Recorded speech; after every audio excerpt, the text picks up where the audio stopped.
Hello friends मो गणेश आपण मानक स्वागतम करछि मोर यूट्यूब चैनल आरबीजी के ट्रिक बाय गणेश। देखो फ्रेंड्स आज आम डिस्कस करवा आपणकर +3 रो खाली आसन पूरण पई प्रकाश पाइला तत्काल विज्ञप्ति आपणकर आज समाज पेपर एई नोटिस टी आसी अछि। तबे देखो फ्रेंड्स कोन यार डिटेल विषय जानिबा। तबे वीडियो स्टार्ट करे पूर्व चैनल को लाइक शेयर एवं एबे ही सब्सक्राइब करी पाखरे थे बेल आइकन को दबाନ୍ତୁ फल आगो आसतो एमिते लेटेस्ट वीडियो न्यूज गुडी को आपण पाई परिबे। तेबे चलते फ्रेंड्स वीडियो स्टार्ट करवा। आज नोटिस टी कौन अच्छी देखु समाज पेपर बाहरी आपणकर +3 स्नातक +3 द्वितीय पर्यायर नाम लेखा सरिबा परे खाली थिबा आसन पूरण पई प्रक्रिया आरंभ होइछि। आपणकर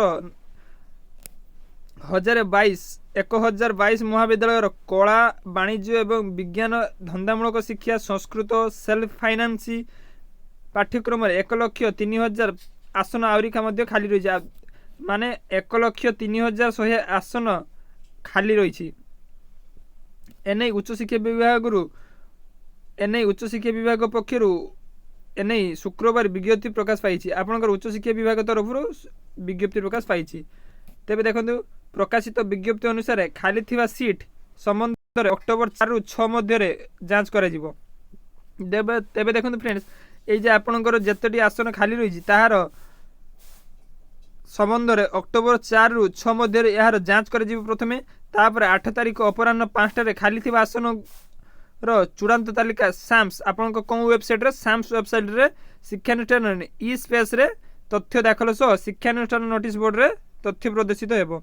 तेबे अन्य पक्षरे आसंता 9 रु 17 तारिख पर्यंत योग्य प्रार्थी तथा गत अगस्त 20 रु सेप्टेम्बर 4 मध्य प्रथम पर्यायर नाम पंजीकरण करिथिबा ओ कॉमन एप्लिकेशन फॉर्म दाखल करते प्रार्थी को ही स्पॉट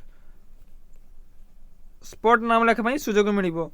सेमाने नाम लेखा पई आवेदन करि परिबे।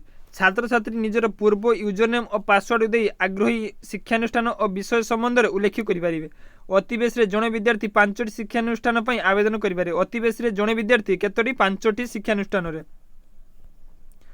अति बेस रे जणे शिक्षार्थी केतोटी ताने अति बेसी रे जणे शिक्षार्थी 5टी जणे अति बेसी रे जणे विद्यार्थी 5टी शिक्षानुष्ठान में आवेदन करि पारे। आपनकर कोन वेबसाइट आवेदन करिए छात्र छात्री ने www.samsodisha.gov.in वेबसाइट रे लॉगिन करी खाली थिबा आसन सह नाम लेखा संबंध रे सविशेष सूचना पाई परिबे।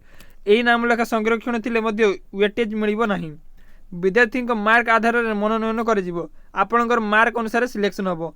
अक्टोबर 16, 18, 19, 20 और 21 तारिख में प्रार्थी को हाथ लेखा आवेदन पत्र सह निजस्व दस्तखत थिबा मार्कशीट सह आवश्यक कागज पत्र दे आवेदन करेंगे।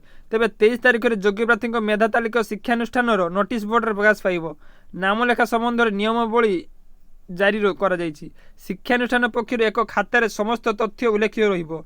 जदि कौन प्रार्थी एकाधिक सुजोग मनोनयन पाइथिबे सेथिमध्यरु गोटिए को 24 रु 27 तारिख मध्य बाछिबे एवं 24 रु 27 तारिख मध्य प्रार्थी ऑनलाइन रे देय दाखल करिवे। अक्टोबर 27 और 28 तारिख में कागज पत्र जांच कर सह नाम लेखा अनुष्ठित हेबो एवं उच्च शिक्षा विभाग पक्ष सबु शिक्षानुष्ठान अध्यक्षों को नाम लेखा संबंध नियमावली जारी कर जायछि। तबे देखंते फ्रेंड्स आपनकर पूर्व आवेदन करथे विद्यार्थी के मिलिबो नाम लेखा सुजोग 23 रे मेधा तालिका 27 रे नाम लेखा। देखंते आपनकर प्रथम एडिशन एवं प्रथम प्रक्रिया एडिशन द्वितीय प्रक्रिया एडिशन पर एबे आपनकर 1022 महाविद्यालय कला वाणिज्य धंदामूलक विज्ञान संस्कृत सेल्फ फाइनान्स किछि आसन खाली रही। तेज से आसन गुड़िक पूरण पर आपणकर अक्टोबर 4 6 तारिख मध्य जांच कर एवं आपणकर साम्स वेबसाइट रे उपलब्ध हेबो। तेबे आपण कौटी जाई ना www.samsodisha.gov.in वेबसाइट जाई आपण लॉगिन करी खाली थिबा आसन गुड़िक नाम लेखा संबंध रे जानि परिबे। तेबे चलंतु फ्रेंड्स एमिते लेटेस्ट न्यूज आपण पाइया पई एबे ही आम चैनल को सब्सक्राइब करी पाकर बेल आइकन को दबाନ୍ତୁ जहाँ फल नेक्स्ट वीडियो आपण पाई परिबे। Thank you friends.